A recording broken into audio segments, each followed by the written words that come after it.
এখানে আমি ভাবতে বসে পড়েছি বিকজ আমার সার্টিফিকেট ডে আর কি পরে যাবো সেটার কোনো আতাপাতা আইডিয়া। নতুন শাড়ি পরবো, তাই নতুন শাড়ি পরবো, তার সঙ্গে তো নতুন ব্লাউজ বানাতেই হবে, তাই এখানে ব্লাউজ বানাতে আগে বসে পড়েছি। আগে তো ব্লাউজটা বানাই, তারপর দেখা যাবে কেমন কি দেখতে লাগে। ভেবেছি সেজে যাবো green chilli with red sauce. ঝটপট করে আমি রেড কালারের ব্লাউজটা এখানে রেডি করছিলাম। ব্লাউজটা তো প্রায় হয়ে এসছে, ফাইনাল লুকটা দেখার জন্য তোমরা রেডি তো?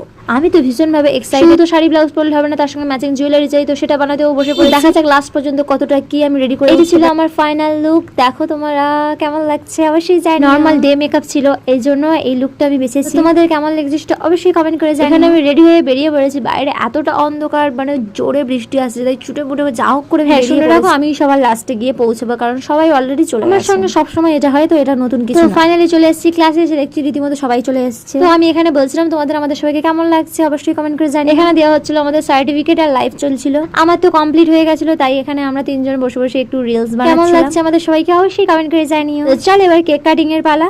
তো কেক কাটিং এর ভিডিওতে এটা সব সময় ভালো পার্টের ভিডিওগুলো আমি নিই না, তো চলো কেক খাওয়ার ভিডিওটা অন্তত নি। কেকটা ছিল সুগার অ্যান্ড স্পাইসের, দেখো ব্র্যান্ড প্রমোশন হয়ে গেল। এখন এখানে আমরা সবাই মিলে খেতে বসে পড়েছি। আমাদের ছিল বিরিয়ানি। বিরিয়ানিটাকে সামনে কোনো রেখে বেশিক্ষণ ভিডিও করা যাবে না, তাই ঝটপট করে দেখিয়ে দিলাম সবাইকে। সবাই এখানে গোল হয়ে। হ্যাঁ ভালো কথা, তোমরা যারা যারা মেকআপ শিখতে চাইছো অবশ্যই দাদার কাছে শেখো, দাদা সত্যিই খুব ভালো শেখায় হাতে। তো চলো বেশি বকবো না, আমরা ঝটপট করে খেয়ে নিই আর আমাদের সার্টিফিকেটগুলো তোমাদের সঙ্গে শেয়ার করে ফেলি। তো ভিডিওটা কেমন লাগলো অবশ্যই লাইক করে দিও। টাটা।